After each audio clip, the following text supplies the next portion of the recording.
നിങ്ങളുടെ എല്ലാ സ്വപ്നങ്ങളെയും കുഴിച്ചു മൂടുന്നതിനുള്ള പാരിതോഷികമാണ് ശമ്പളം. ഞാനിത് പറയുന്നത് കേൾക്കുമ്പോൾ ചിലരുടെ നെറ്റ് ചുളിഞ്ഞേക്കാം.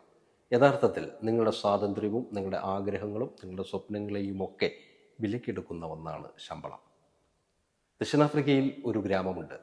കുരങ്ങിനെ ഭക്ഷിക്കുന്നവരാണ് അവിടുത്തെ ഭൂരിഭാഗം ജനങ്ങളും. അവർ കുരങ്ങിനെ പിടിക്കുന്നതിന് വേണ്ടി മരങ്ങളിലൊക്കെ കുടത്തിൽ ധാന്യങ്ങൾ നിറച്ചിടും. ആ കുടത്തിൻ്റെ വാവട്ടം എന്ന് പറയുന്നത് അതിലേക്ക് ഒരു കൈപ്പത്തി മാത്രം, കുരങ്ങിൻ്റെ കൈ മാത്രം ഇറങ്ങിപ്പോകുന്ന വ്യാസത്തിലായിരിക്കും ഇട്ടിരിക്കുക. കുരങ്ങുകൾ കൂട്ടമായി വന്ന് ഈ ധാന്യത്തിന് വേണ്ടി കുടത്തിൽ കൈയിടും. കയ്യിൽ ധാന്യങ്ങൾ മുറുകെ ഇങ്ങനെ പിടിച്ചിരിക്കും. പക്ഷേ തിരിച്ച് കൈകൾ എടുക്കുവാൻ സാധിക്കില്ല. ഈ ധാന്യത്തിൽ നിന്നുള്ള പിടിവിട്ടാൽ വളരെ ഈസിയായിട്ട് കൈ എടുക്കാം. പക്ഷേ കുരങ്ങൻ എത്ര ദിവസം കഴിഞ്ഞാലും ആ ധാന്യത്തിൽ നിന്നുള്ള പിടിവിടില്ല. പിടിവിട്ടാൽ അവൻ സ്വതന്ത്രനാകും.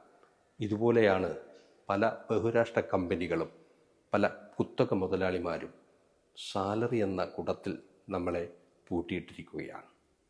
നിങ്ങൾക്ക് എന്നേക്കുമായി ദരിദ്രനായിരിക്കുവാൻ സാധിക്കില്ല.